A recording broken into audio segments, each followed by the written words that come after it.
One day, a boy named Ravi went to a bookstore in his city. He liked books. He wanted to learn something new. He walked around the shop and looked at many books. Then, he saw one book with a bright cover. The title of the book was Speak English in 30 Days. Ravi picked it up. He smiled. He said, "Yes, this is what I need. I want to speak English well." Ravi paid for the book and took it home. He started reading it that same day. He made a plan to finish the book in 30 days. He wanted to speak English fast. Every day, he read many pages. He learned new grammar rules. He memorized many English words. He wrote notes in his notebook. He repeated words again and again. He was very serious about learning English. After 1 week, he knew 100 grammar rules. After 2 weeks, he learned 200 new words. He felt happy. He thought, "I'm doing well." But then, one small thing changed everything. One day, Ravi was walking on the road. A tourist came to him and said, "Excuse me, can you help me find this place?" Ravi looked at the tourist. He wanted to help, but he could not say anything. He just smiled. He felt nervous. His mind went blank. He forgot all the English. He stayed quiet. The tourist walked away. That night, Ravi stood in front of the mirror. He looked at himself and said, "I know English. I study every day. I learned so many words. I read grammar rules, but I cannot speak. Why? What is wrong with me?" Ravi felt sad and confused. But this question was very important. And today, we will try to answer Ravi's question. Let's learn how to speak English naturally, not by using the same old tips, not by only reading or memorizing, but by using new ideas, simple ideas, powerful ideas, ideas that really work. Tip 1. Record yourself talking randomly. Let's go back to Ravi. After that embarrassing moment with the tourist, he felt broken. But he didn't give up. He stopped focusing only on grammar rules and vocabulary lists. He asked himself, what if I just try talking, like I do in my native language? So one night, Ravi picked up his phone. He opened the voice recorder, and he just talked. He wasn't reading anything. He wasn't repeating after a teacher. He was just saying whatever came into his mind. He said things like, "Today was strange. I woke up late. I had tea. Then I saw a crow staring at me.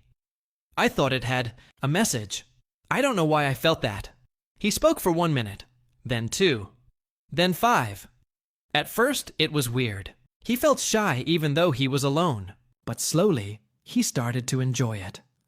And here's the magic.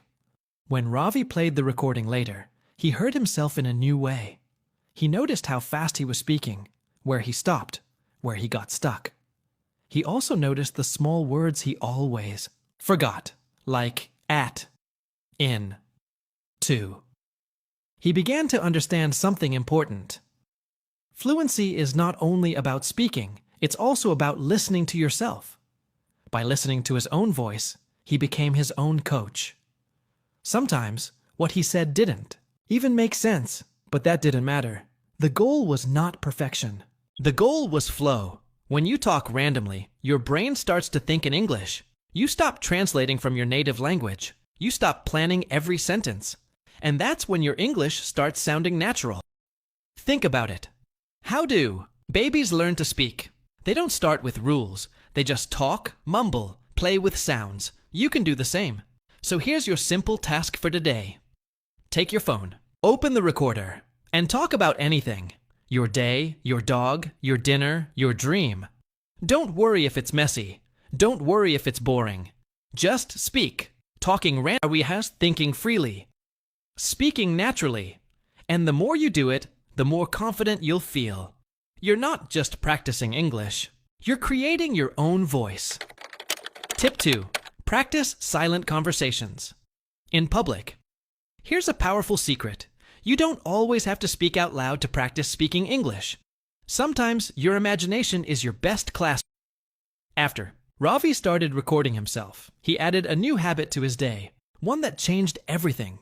He called it silent conversations.